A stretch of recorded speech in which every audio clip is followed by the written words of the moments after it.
अस्सलाम वालेकुम। Well guys, आप सबको तो ये पता ही होगा कि आपके मोबाइल फोन में जितनी ज्यादा रैम होगी आपका मोबाइल फोन उतनी ही ज्यादा बेटर परफॉर्मेंस देगा। बट क्या आपको ये पता है कि आपके मोबाइल फोन में रैम होती किस लिए है और रैम होती क्या है और रैम का आपके मोबाइल फोन में काम क्या होता है? सो इस वीडियो में मैं ये सारी बातें क्लियर करने वाला हूँ। उसके साथ में लास्ट में आपको बताऊंगा कि अगर आपके मोबाइल फोन की रैम 4GB या 3GB से कम है तो आप किस तरह उससे बेटर परफॉर्मेंस ले सकते हैं। सो गाइस, ज्यादा टाइम नहीं वेस्ट करते, मेरा नाम है कासिम जाहिद और वीडियो को स्टार्ट करते हैं। गाइस, आप सबने बचपन में तो बुक्स में पढ़ा ही होगा कि RAM stands for random access memory. Random access memory इसको इस वजह से कहा जाता है क्योंकि प्रोसेसर इसके किसी भी हिस्से से इजीली कहीं से भी डाटा को रीड कर सकता है।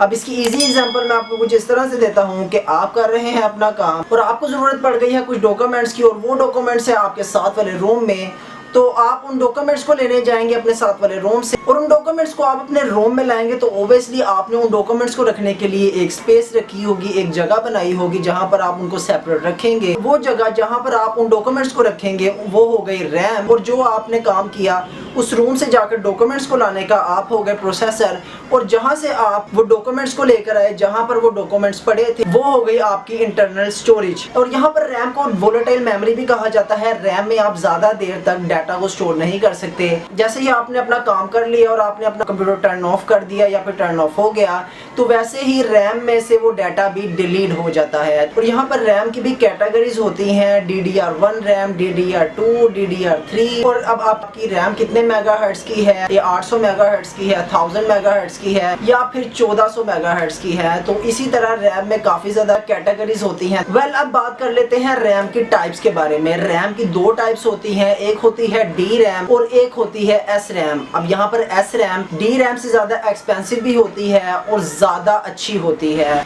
उसकी रीजन ये है कि डी रैम में लगे होते हैं कैपेसिटर्स और कैपेसिटर ज्यादा देर तक चार्ज को होल्ड नहीं कर सकते।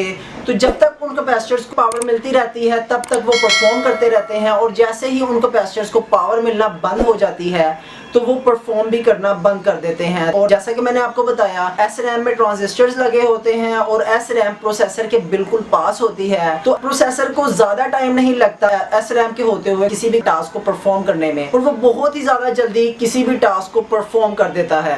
वेल, अब बात कर लेते हैं कि अगर आपके मोबाइल फोन की रैम 1GB है या 2GB है तो आप किस तरह से आप उस रैम को मेंटेन कर सकते हैं और उस रैम से आप अपने मोबाइल फोन से एक अच्छी परफॉर्मेंस ले सकते हैं। वेल गाइस, कभी भी आपके किसी दोस्त ने आपसे कहा हो एप्लीकेशन को यूज करने के बाद उसको बैकग्राउंड से क्लोज करने का, तो आपके ज़हन में एक सवाल तो आता ही होगा कि वो क्यों। मैं बताता हूँ क्यों। उसकी रीजन ये है कि जब भी आप अपने मोबाइल फोन में किसी भी एप्लीकेशन को यूज कर रहे होते हैं लाइक फेसबुक, व्हाट्सएप, इंस्टाग्राम या फिर छोटी से छोटी एप्लीकेशन को भी यूज कर रहे होते हैं तो वो आपकी रैम को कंज्यूम कर रहा होता है। तो ऑब्वियसली आपके बैकग्राउंड पे इतनी ज्यादा एप्लीकेशंस होती हैं जिनको आपने रिमूव नहीं किया होता यूज करने के बाद, तो वो अपनी अपनी यूजेज के हिसाब से आपकी रैम को कंज्यूम कर रही होती हैं। तो आई हाईली रिकमेंडेड कि जब आप अपने मोबाइल फोन में किसी भी एप्लीकेशन को यूज कर लें तो उसी के साथ साथ आप अपने मोबाइल फोन की जो बैकग्राउंड पे एप्स होती हैं उनको खत्म कर दिया करें। इससे होगा ये कि जब आप अपने एप्लीकेशंस को रिमूव कर देंगे बैकग्राउंड से तो वो एप्लीकेशंस जो रैम कंज्यूम कर रही होंगी वो आपकी रैम को कंज्यूम करना बंद कर देंगी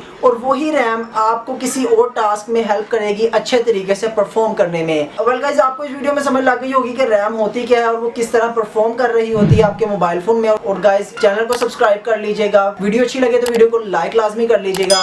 मिलते हैं अगली वीडियो में, तब तक के लिए अल्लाह हाफिज।